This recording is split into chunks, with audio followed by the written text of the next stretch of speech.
China to increase military spending by 7% in 2017. China says it will increase military spending by about 7% this year, just days after Donald Trump outlined a boost to the U.S. defense budget. The scheduled announcement was made ahead of the annual National People's Congress, NPC, in Beijing. China has been modernizing its armed forces recently as its economy expands. China's announced defense budget remains smaller than that of the U.S.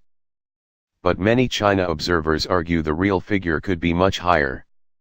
The announcement marks the second consecutive year that the increase in China's defense spending has been below 10% following nearly 2 decades at or above that figure.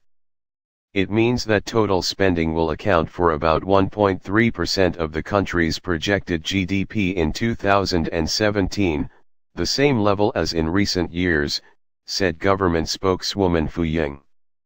The precise figure for the country's military spending will be provided by Chinese Premier Li Keqiang when he addresses the NPC on Sunday.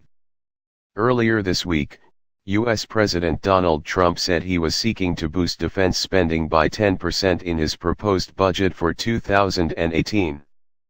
China's military build-up, and projection of naval power, has caused concerns in the region, where it has taken an increasingly assertive stance in territorial disputes. Beijing has been building artificial islands on reefs in waters also claimed by other nations in the South China Sea. Images published late last year show military defenses on some islands, a think tank says. Defending its right to build, China has said in the past that it has no intention of militarizing the islands, but has acknowledged building what it calls necessary military facilities for defensive purposes. There have been sporadic incidents between U.S. and Chinese ships in the South China Sea.